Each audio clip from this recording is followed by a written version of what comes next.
My brother and I used to fight all the time. He would hit me really hard, and I would hit him really hard.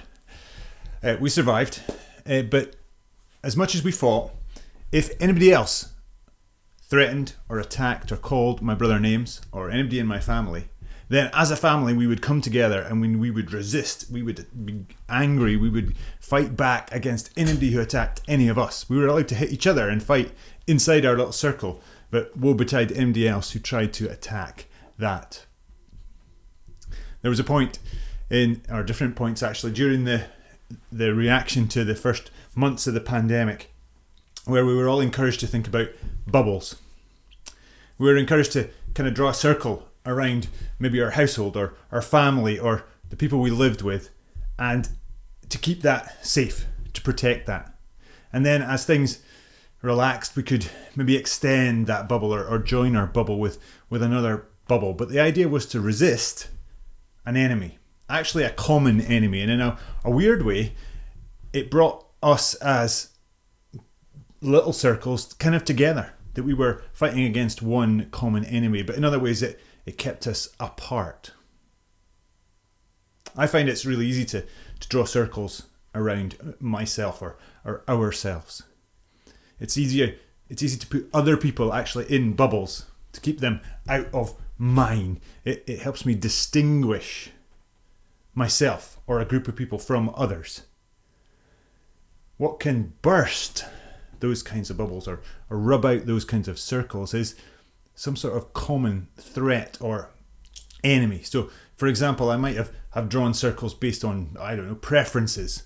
Like, are you a fan of this team? Or are you a cat person or a dog person? I might draw a circle around people who look like me or my family and their extended members of my family. I might draw bigger circles around people who vote a certain way or around a country or a nation. But then, as we've seen, faced by a common threat, those circles either get bigger or they get rubbed out. The bubbles start to burst. The global pandemic is a global pandemic. Suddenly we're all brothers and sisters facing that. The climate crisis increasing, threatening, becoming more and more vivid and real, and a threat to not just some of us but all of us. These are things that burst our bubbles and rub out our circles. In these scriptures, a young Jewish teacher called Jesus of Nazareth causes a fuss. He bursts a lot of people's bubbles in a country called Israel in the ancient Near East. And in particular, at the start of his story, up in the north of the country, he starts to draw crowds because of positive things he does, like healing people and feeding them and crying out that he's bringing or announcing good news to the poor. And also because he's saying things that are confusing people, stimulating people, challenging people, comforting people. In a story we call Luke, we get a collection of the kinds of things he starts, or he's constantly teaching. And this starts around chapter 5 and chapter 6. We looked at the first sort of things that are collected for what he said last week, and he announced them as blessings and woes, and they challenged a lot of the things that people were expecting. Next, he talks about a word, an idea, a way that is actually at the heart, I would argue, of everything that he is about, and actually at the heart of everything in this God story. What Jesus talks about is love. Now, you would be hard pushed to find anyone who thinks that love is not a good thing or that it's not important. Everyone seems to love love. But what kind of love does this Jesus of Nazareth talk about? Well, he kicks off at this point by actually giving a command. He's not talking in a general way about love. He's telling his particular followers, this is what you have to do. You have to love. And he says, love your enemies. He says, do good to those who hate you. He says, bless those who curse you. He says, pray for those who mistreat you. hang on a minute. This is upside down. This is not the way of the culture around at the time in the Greek and Roman Empire. It's not what we're faced with as we are drawing our circles and creating our bubbles about the people who are like us. This is so often the case in the Jesus story. Jesus expands. He says, loving the people who love you, that's easy. Everyone does that. Instead, this way, his God's way, is to go way beyond that. To go the extra mile. And literally, in some cases, he's talking about it. He's talking to a group of people. He's actually talking to 12 young men who are he's going to build this movement on, but also there are crowds listening as well. And he's not just saying some sort of proverb about what to do in a particular situation when somebody hates you or somebody does that. He's talking about what it's going to be like for all those who follow this way. There will be, he knows, and he teaches them, pushback. He's already got enemies who are worried about what he's saying and what he's doing because it threatens their business. It threatens their bubbles. And so all of his followers will have enemies. They will be hated by some, cursed by some, mistreated by some. In this case, they'll be slapped on the cheek like a master slaps a slave. They'll have occupying soldiers mistreating them, forcing them to do things, taking their clothes, exploiting them. And how are they to respond? Well, this is absurd. They're to respond with love. But notice not with the cuddly feeling of love, but love the action. Notice how many verbs are in this.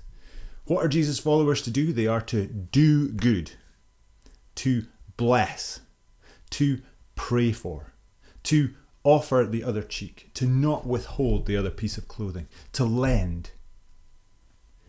Now, before we get carried away, let's remember again who is speaking and when and where. Jesus is a Jewish teacher in the ancient Near East, in an occupied country, living in the face of the Roman Empire, and teachers like him, Jewish teachers and Jewish teachings, were often famous for extreme statements to make a point. Jesus isn't setting out a detailed economic argument for how to deal with exploitation and crime. If he was, the world would be left with just two groups of people, those who are exploited and left poor with nothing, and those who are the criminals who can just get away with doing anything they want and taking what they like. That's not Jesus' point. If you look at this whole set of stories about God and his creation project, there's plenty in there about justice, about restoration, about compensation, about putting things to rights. And actually, some of the things Jesus suggests are really subversive ways of resisting the culture of selfishness of the time and not being tempted to fall into the same kind of myth that violence can sort everything out and that you have to build your own empire to get rid of the current empire. Instead, here's another way about love in action, a love that gives itself away. Like lots of Jewish teachers, I think Jesus is using these extremes to burst some bubbles, to get a reaction and to point out that his followers are going to be different, distinct. And that's one of the senses of a word that's in these stories, the word holy. It doesn't mean special, it doesn't mean more religious or better behaved. It means different, distinct, set apart. This Jesus movement, like the whole Jewish story, is about being distinct, about being different from the empire, from the distractions, from the destructive ways around. At one point, Jesus will talk about what will make his followers stand out, and he'll say will it be their clothes? Will it be their badges? Will it be a uniform? Will it be the way they speak? Will it be the kind of empire they build? Will it be the circles they draw around themselves? No. He says, my followers will be known for their love. And what kind of love? A lovely, nice feeling? No, a glorious, uproarious, absurd, over-generous love. Love that doesn't make sense. Love that doesn't measure. Love that isn't interested in balancing the scales or debit and credit. Love that loves even enemies and does good to those who attack. Why teach something so strange, so new? Well, the first thing that I think Jesus would say is that isn't new. And like anything that's really true, of course it isn't new. This has been baked into this creation story from day one. It's part of what it means to be created. It's part of what it means to be human. This has always been part of the God story, the Jewish story, and it's on every page, every chapter of this collection of books that reveal that. Work your way through it, and you'll find time and time again at the heart is love. Love in action, loving God, loving the other, loving your neighbour, baked in right from the start of the Torah all the way through the story of God and his people. There's nothing new in this, but it's so often forgotten. But beyond that, why? Why would anyone live this out? Well, it's not for reward. Although Jesus does talk about a reward, but the reward he talks about is not the prize for winning. It is the reward of being who you were made to be, of being part of what God is doing. Simply taking part in something you were always made to take part in. The potential of a creation project put back on track for everyone to thrive and enjoy. Jesus will call that project the kingdom. And we'll get to that. Jesus gives his followers the why, as he says that this is first because of who they are. They are God's children, God's creations. And so the circle, the bubble, is far bigger than anyone thought. But more than that, the second reason is because who God is. This God is merciful. This God is kind to all, including the ungrateful, the wicked, those who would resist. God is love. God is mercy. The motivation is who God is. A creator God who makes the sun to shine on the wicked and the wonderful alike.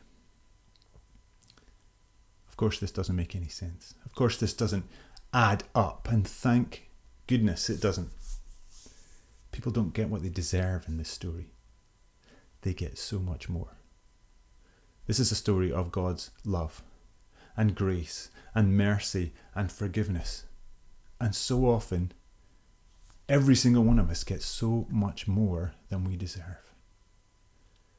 And so Jesus' teaching is not so much about what to do, although it's pretty simple with the what to do's in there. Love all kinds of people. Do good to all kinds of people. Bless all kinds of people. Pray for all kinds of people. No one is going to give you into trouble for doing too much of any of this. But this teaching is as much about who Jesus is, about who God is, about who we were made to be, and what we do about that, and then when he bursts all our bubbles. I said that Jesus' words bring comfort, but they also bring challenge.